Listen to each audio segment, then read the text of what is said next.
8월 18일 화요일입니다.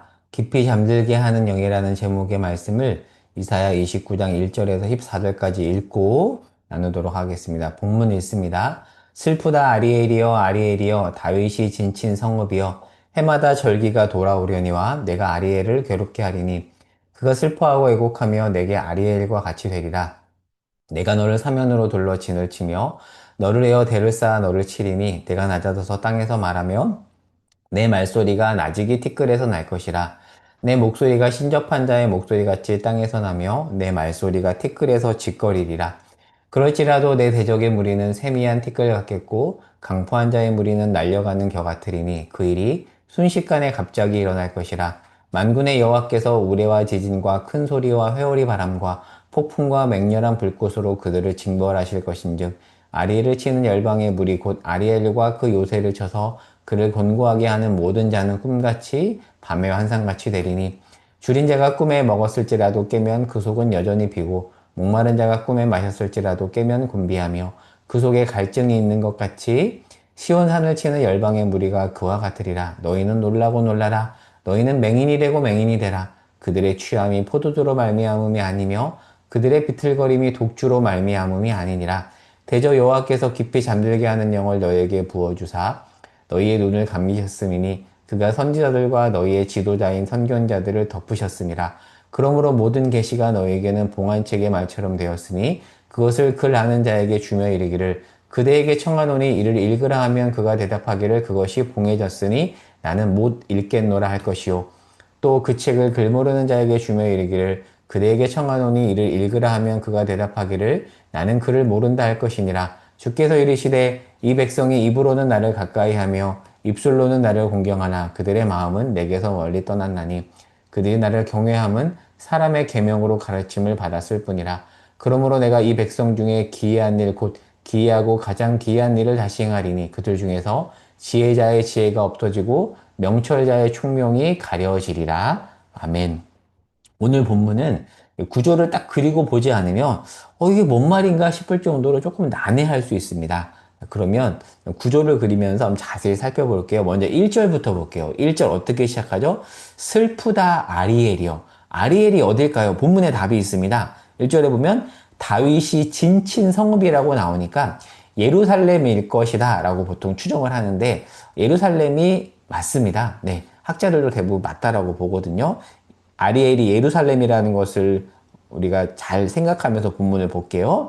1절에 보면 이 예루살렘에서 해마다 절기를 지키고 있습니다. 절기를 지킨다는 표현이 나오잖아요. 무엇을 의미하고 있죠? 지금 이들은 예배를 잘 드리고 있어요. 예배를 안 드리는 게 아닙니다.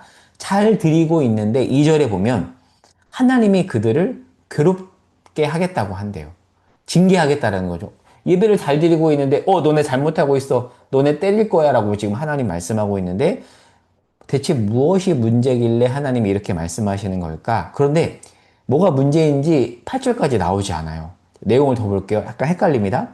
1절에서 4절은 하나님이 예배를 잘 드리는 예루살렘을 향해서 너네 무너질 거야. 내가 대적을 일으켜서 무너뜨릴 거야 라고 말하는데 5절에서 갑자기 하나님은 그 예루살렘을 징계한 대적을 또 무너뜨린대요. 그게 5절에서 8절입니다. 다시 정리해 볼게요. 1절에서 4절은 예배 잘 드리는 예루살렘을 하나님이 대적을 통해서 징계하겠다라고 하고 5절에서 8절은 그 징계의 도구인 대적을 하나님이 또 징계하겠다라고 하는 거예요. 이게 무슨 말인가 싶죠? 자, 그럼 이제 9절 이후 말씀을 봐야 되는데 9절에서 14절까지를 볼게요.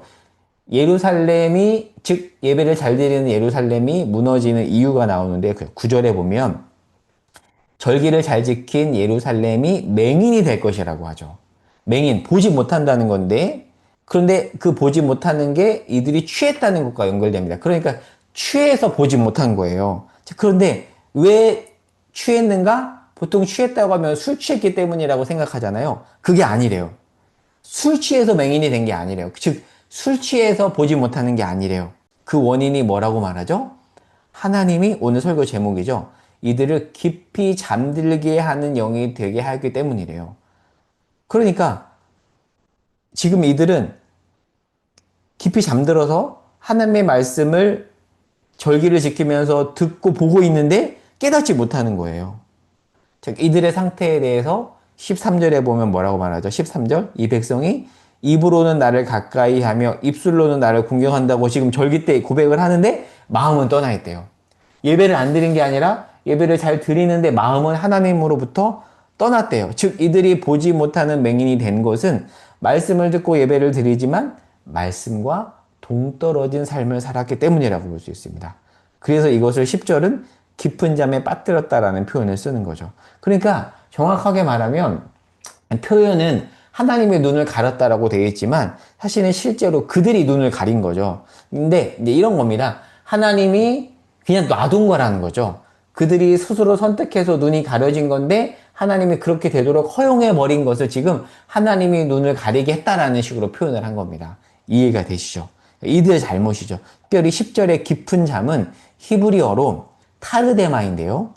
의식이 완전히 차단된 잠을 뜻합니다. 그러니까 이들은 지금 완전히 눈이 가린 거예요. 눈이 완전히 가린 겁니다. 예배를 드렸음에도 불구하고. 그래서 11절에서 12절에 보면 이것이 봉한 책처럼 되어서 봉해진 책 있잖아요. 읽을 수 없는 책 그것처럼 되어서 아는 자도 글 모르는 자도 깨닫지 못하는 상태를 낳았다라고 이야기하고 있습니다. 그러니까 이제 앞구절과 연결해서 볼게요. 하나님이 바로 이런 이들을 징계하기 위해서 앗수르를 보낸 이유는 뭐죠? 이들이 절기를 지켰음에도 말씀을 외면했기 때문에 라는 거죠. 예배를 안 드린 게 아닙니다. 예배를 드렸습니다. 그러나 제대로 깨닫지 못하고 그러니까 습관적이 된 거죠. 그리고 삶은 말씀과 완전히 동떨어진 거죠. 그런 그들을 하나님이 앗수르를 통해서 징계하시는데 또 오늘 본문 말씀 5절에서 8절에 보면 나중에 그 앗수르도 내가 징계하겠다. 근데 전제 조건이 있어요.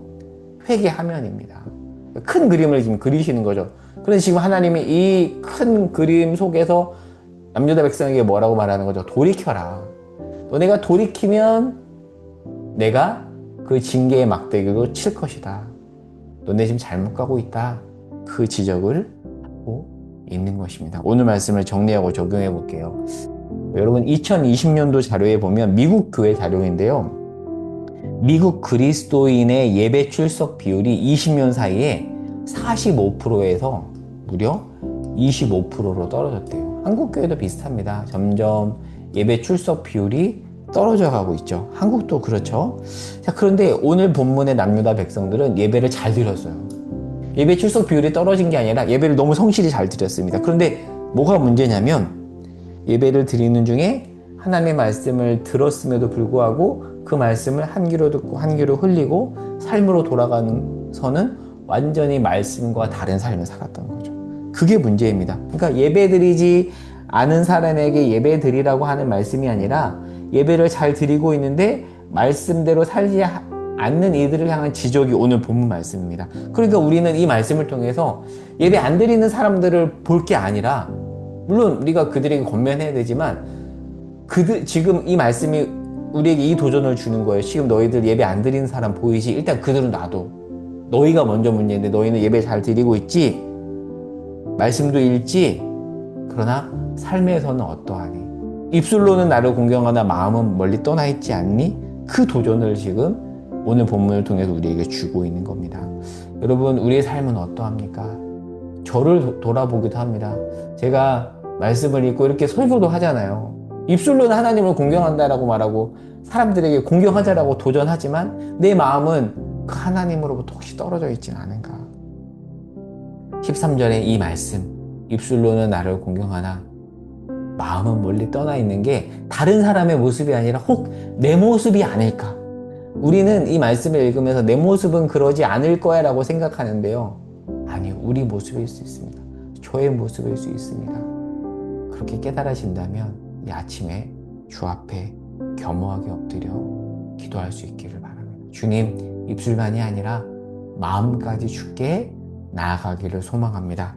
이 기도가 이 아침에 우리의 기도가 되기를 소망하며 기도하고 마치겠습니다. 주님, 입술로만 주님을 공경하지 않고 우리 마음으로 주님을 공경하기를 소망합니다. 이 말씀을 읽으며 우리는 자꾸 다른 사람을 생각합니다. 아닙니다. 주님, 우리의 모습입니다. 겸손하게 무릎 꿇고 머리 숙이고 우리의 모습을 돌아보게 하옵소서. 은혜 베풀어 주옵소서. 불쌍히 여겨 주옵소서. 예수님의 이름으로 기도합니다.